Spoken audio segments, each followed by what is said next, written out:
Hey everybody, hello and welcome back to our channel Info Island. So guys, जैसे कि आप जानते हैं कि आज 10th ऑफ अगस्त है, एसएससी सीएचएसएल का फर्स्ट शिफ्ट का एग्जामिनेशन हो चुका है, जिसका इस वीडियो में हम आपको पूरे एग्जामिनेशन का जितने भी जो उसमें क्वेश्चंस आए थे उसका एनालिसिस प्रोवाइड कराएंगे, दैट टू 100% एक्यूरेट आंसर्स के साथ, in which you will be able to understand कि किस तरह का क्वेश्चन पेपर आए थे। ऑब्वियसली जिन लोगों ने पेपर दिया है वो तो जानते ही हैं, उसके अलावा जो लोग आगे के एग्जामिनेशन के लिए एस्पायर कर रहे हैं, they will get an idea and also they will get an idea कि किस तरह के क्वेश्चंस आते हैं, किस तरह से आंसर करने हैं, पूरा हम आपको एनालिसिस प्रोवाइड कराएंगे। तो चलिए दोस्तों, वीडियो को जल्दी से शुरू कर लेते हैं और देखते हैं कि किस प्रकार के क्वेश्चंस आए थे और पूछे गए थे 10th ऑफ अगस्त की फर्स्ट शिफ्ट के पेपर में।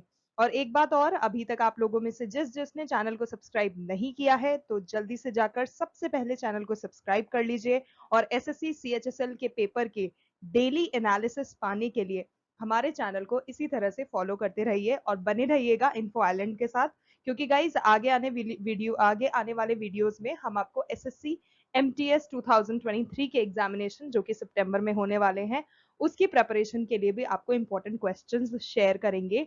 So please stick with us and stay tuned और चैनल को सब्सक्राइब करना बिल्कुल ना भूलिएगा। तो चलिए वीडियो को शुरू कर लेते हैं।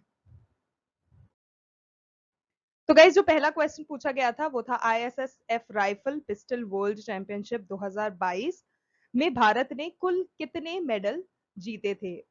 उसमें बेसिकली आपसे पूछा गया था कि भारत ने कितने स्वर्ण पदक, कितने रजत पदक और कितने हमारे ये कांस्य पदक जीते थे। तो इन टोटल अगर आपको बता दें तो वर्ल्ड चैंपियनशिप जो कि पिस्टल राइफल आईएसएसएफ हुआ था आपका 2022 में, उसमें इंडिया ने टोटल 34 मेडल्स जीते थे, आउट ऑफ विच जो आपके 12 थे वो थे गोल्ड मेडल्स, 9 थे वो थे आपके रजत पदक और जो 13 थे वो थे कांस्य पदक। तो ये आपको अच्छे से ध्यान में रखना है। अगला सवाल था तजाउद्दीन फिरोज शाह की शादी किस विजयनगर शासक की बेटी के साथ हुई थी। तो गाइज इसका करेक्ट आंसर है देवाराय वन। ताजुद्दीन फिरोज की जो सबसे बड़ी जीत थी वो ये थी कि क्योंकि उनका मकसद था, वो शुरू से चाहते थे कि विजयनगर साम्राज्य के शासक जो है देवाराय प्रथम, उनकी बेटी के साथ वो विवाह करना चाहते थे। तो उनकी सबसे बड़ी जीत ये हुई थी जब उन्होंने उनसे शादी कर ली थी। तो गाइज इस फैक्ट को भी आपको ध्यान में रखना है। अगला सवाल जो आया था वो था 2011 की जनगणना के अनुसार जनसंख्या वृद्धि दर कितनी है। तो इसका करेक्ट आंसर है गाइस 17.7, यानी कि 17.7% जो है वो आपकी पॉपुलेशन रेट देखी गई है। नेक्स्ट क्वेश्चन जो था वो था सीमांत गांधी के नाम से किसे जाना जाता है। तो गाइस इसका करेक्ट आंसर है खान अब्दुल गफ्फार खान जी को। अगला सवाल जो आपसे पूछा गया था वो था हरि प्रसाद चौरसिया किस वाद्य यंत्र से संबंधित है। तो गाइज ये जो वाद्य यंत्र होते हैं ये काफी एक इम्पोर्टेंट टॉपिक होता है हर एग्जामिनेशन में। और जैसे कि आप देख सकते हैं पूरा एसएससी सीजीएल का सीएचएसएल का जो लोग एग्जाम दे रहे हैं वो तो देख ही रहे हैं ट्रेंड किस प्रकार का चल रहा है। Though some of the exams are easy क्योंकि इतना डिफिकल्टी लेवल नहीं है, लेकिन कुछ जो पॉइंट्स हैं जैसे कि वाद्य यंत्र हुआ, 2011 की जनगणना हुआ, और भी अगर आपने हमारे वीडियोस देखे होंगे जिसमें हमने आपको लर्निंग और प्रिपरेशन के सारे टॉपिक्स शेयर करे थे, तो उसमें भी आपने देखा होगा जो जो हमने आपसे तब शेयर करा था वो एक्चुअल में क्वेश्चंस आ रहे हैं। तो गाइज वाद्य यंत्र हुआ 2011, 1 से लेके 11 की जनगणना हुआ, ये हॉट टॉपिक्स हैं, ये इंपॉर्टेंट टॉपिक्स हैं और ये रिपीटेड क्वेश्चंस आ रहे हैं बार बार, तो इनके बारे में अच्छे से आपको याद कर लेना है। तो गाइज हरि प्रसाद चौरसिया की बात करें तो वो बांसुरी से संबंधित थे, वो बांसुरी वादक थे और उनको बांसुरी का जादूगर कहा जाता था। तो बांसुरी के जादूगर कहे जाने वाले भारतीय शास्त्रीय बांसुरी वादक, संगीतकार और संगीत निर्देशक भी थे। तो गाइज ये चीज भी आपको पता होनी चाहिए कि सिर्फ बांसुरी बजाने के अलावा वो और क्या क्या चीजों में रुचि रखते थे और किसके लिए वो फेमस थे। अगला क्वेश्चन जो आपसे पूछा गया था वो था which article is related to equal wages. तो गाइज ये जो इक्वल वेजेस यानी कि आपकी जो सैलरी हुआ या फिर वेजेस हुआ, इसमें जो समानता होती है ये कौन सा आपका अनुच्छेद कवर करता है। तो इसका करेक्ट आंसर है आर्टिकल 39 बी, जिसके भाग 4 में एज एन पार्ट 4 में आपका जो इंडियन कॉन्स्टिट्यूशन है उसका, वो फोकस रहता है उसका इक्वल वेजेस और उससे रिलेटेड चीजों में। तो यहाँ पर आपका करेक्ट आंसर है आर्टिकल 39 डी। उसके बाद बात की जाए केरल के लोक नृत्य की, तो यहाँ पर आपको डिफरेंट डिफरेंट ऑप्शंस दे गए थे, उसमें से कथकली एक ऑप्शन था। तो guys Kathakali was the right answer, क्योंकि कथकली जो है वो केरल का लोक नृत्य कहलाता है। अगला सवाल जो आपसे पूछा गया था वो था रथ यात्रा किस भगवान के लिए निकालते हैं। तो जो रथ यात्रा होती है वो श्री जगन्नाथ जी के लिए, भगवान श्री जगन्नाथ जी के लिए निकाली जाती है। काफी हर्ष और उल्लास से उसको मनाया जाता है, निकाला जाता है। काफी आपने देखा होगा उड़ीसा पुरी का भी रिसेंटली जो रथ यात्रा निकली थी, कितनी भीड़ उमड़ कर आई थी, कितने लोग उमड़ कर आए थे। एंड श्रद्धालुओं की तो बस गिनती ही नहीं कर सकते। भारत में आप जाइए मंदिरों में, आपको हर जगह श्रद्धालुओं की भीड़ काफी मिलती है। ऐसे ही पुरी में अभी जो हुआ था उसमें भी देखने को मिला था। तो इसका करेक्ट आंसर था भगवान श्री जगन्नाथ जी। अगला सवाल जो पूछा गया था वो था मणिपुर का त्योहार कौन सा है। तो गाइज यहाँ पर हमने आपको कुछ मणिपुरी त्योहारों के बारे में बताया है, वहां पर आपको नाम दिया है। इनमें से जो भी आपको ऑप्शन में प्रोवाइडेड होगा that would be the correct answer. तो लाई हरोबा हुआ, चलो हरोबा, कांग महोत्सव, संगाई महोत्सव, कुट महोत्सव, गंध महोत्सव, ये सब जो हैं ये आपके मणिपुरी त्योहार हैं, मणिपुर के त्योहार कहलाते हैं ये। और उनमें से ये जो चैरोबा महोत्सव होता है इसको मणिपुर का नव वर्ष भी कहा जाता है, मणिपुरी नव वर्ष के नाम से भी ये माना जाता है, जाना जाता है।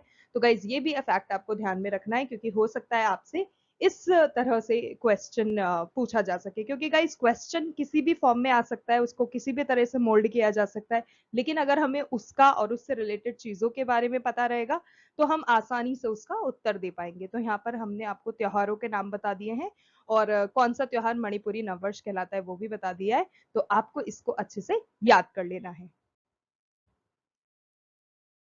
अगला सवाल गाइस जो पूछा गया था वो था ITCZ किससे संबंधित है, यानी कि ITCZ। तो गाइज इसकी फुल फॉर्म की पहले हम बात कर लें कि ITCZ बेसिकली होता क्या है। तो इट स्टैंड्स फॉर, एक्सपेंशन की बात करें तो it stands for the inter tropical convergence zone.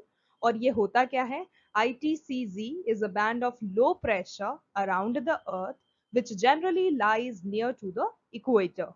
The trade winds of the northern and southern hemispheres, they come together here, which leads to the development of frequent thunderstorms and heavy rain. तो ये पूरी जो है ये आपकी definition कहलाती है ITCZ की। उसका मतलब क्या होता है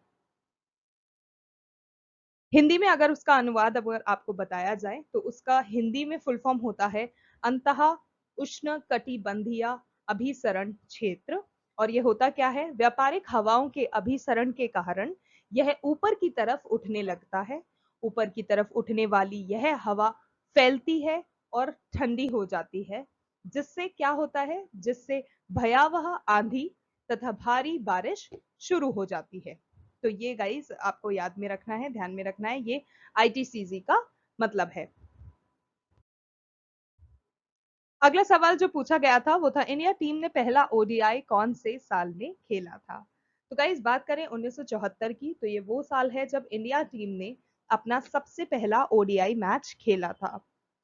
और बात की जाए वनडे की, तो भारत ने पहला वनडे मैच इंग्लैंड के खिलाफ 1974 में खेला था। लेकिन भारत को पहली वनडे जो सेंचुरी मिलती है वो उसके 9 साल बाद नसीब हुई थी।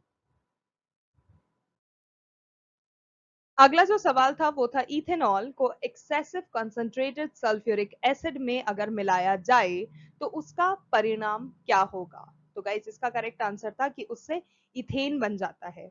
जब इथेन और इसके अलावा जब इथेनॉल थोड़े से सांद्र सल्फ्यूरिक एसिड की उपस्थिति में इथेनॉइक एसिड के साथ प्रक्रिया करता है तो एक मीठी गंध वाला एस्टर बनता है। तो गाइस आपको ये चीज भी पता होनी चाहिए, जिससे एथिल एथेनॉइड, जिसे एथिल एथेनॉइड कहा जाता है। तो गाइज ये फैक्ट भी आपको ध्यान में रखना है।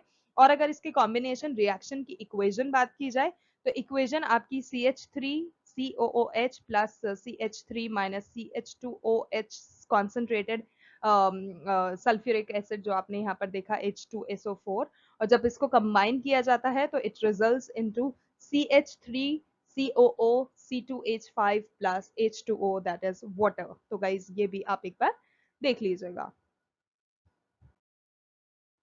इसके बाद अगला सवाल जो पूछा गया था वो था बंदरगाह को जोड़ने वाली जो योजना परियोजना होती है वो क्या कहलाती है। तो इसका करेक्ट आंसर है गाइस सागरमाला। और अगर आपसे पूछा जाता है कि सागरमाला परियोजना का उद्देश्य क्या होता है, तो सागरमाला परियोजना को वर्ष 2015 में केंद्रीय मंत्रिमंडल द्वारा अनुमोदित किया गया था, जिसका उद्देश्य आधुनिकीकरण, मशीनीकरण और कंप्यूटरीकरण के माध्यम से 7,516 किलोमीटर लंबी समुद्री तट रेखा के आसपास बंदरगाहों के इर्द गिर्द प्रत्यक्ष और अप्रत्यक्ष विकास को बढ़ावा देना था। तो गाइज यहाँ पर पूरा ऑब्जेक्टिव बता रखा है कि किस ऑब्जेक्टिव के साथ सागरमाला परियोजना शुरू की गई थी। अगला सवाल जो गाइस पूछा गया था वो था केरल में एकल महिलाएं नृत्य जो होता है, एकल एज एन सिंगल वुमेन जो डांस फॉर्म होता है वो क्या कहलाता है। तो इसका करेक्ट आंसर है मोहिनी अट्टम। और मोहिनी अट्टम की अगर बात की जाए तो मोहिनी अट्टम का जो शाब्दिक व्याख्या है वो है मोहिनी के नृत्य के रूप में की जाती है। हिंदू पौराणिक गाथा की दिव्य मोहिनी केरल का शास्त्रीय एकल नृत्य रूप है। पौराणिक गाथा के अनुसार भगवान विष्णु ने समुद्र मंथन के संबंध में और भस्मासुर के वध की घटना के संबंध में लोगों का मनोरंजन करने के लिए मोहिनी का वेश धारण किया था। तो गाइज ये जो भी आप लोग हैं जो हिस्टोरिक चीजों का थोड़ा सा स्पिरिचुअल चीजों का थोड़ा सा इंटरेस्ट रखते हैं उनको तो ये ऑलरेडी पता होगा कि जो मंथन हुआ था उस समय क्या हुआ था, किस तरह की चीजें चल रही थी, जो समुद्र मंथन देखा गया था और काफी कथाओं में भी बताया जाता है, उसका विवरण करा जाता है। तो उस समय जो विष्णु भगवान जी थे उन्होंने समुद्र मंथन के दौरान जो भस्मासुर के वध की घटना से संबंध में जो लोग थे उनके मनोरंजन के लिए एक स्त्री का वेश धारण कर लिया था, उसके रूप में आ गए थे जिसका नाम मोहिनी था। तो गाइज दैट्स इट। ये थे कुछ सवाल जो कि 10th ऑफ अगस्त यानी कि आज के फर्स्ट शिफ्ट के क्वेश्चन पेपर में देखे गए थे। हमने आपको 100% एक्यूरेट आंसर्स के साथ एग्जाम के एनालिसिस प्रोवाइड कराया है। अगर आपको वीडियो अच्छा लगा, यूजफुल लगा, इंफॉर्मेटिव लगा और अगर आप चाहते हैं कि हम इसी तरह के डेली एनालिसिस लेकर आते रहे हमारे चैनल पर, then don't forget to like, share, follow and subscribe to our channel Info Island, and also share our videos among with all of your friends जिससे उनकी भी नॉलेज बढ़े, उनको भी चीज़ों के बारे में on point on the time पता पड़ता रहे। तो that's it. Thank you so much for your time, thank you so much for watching. All the best to all the candidates.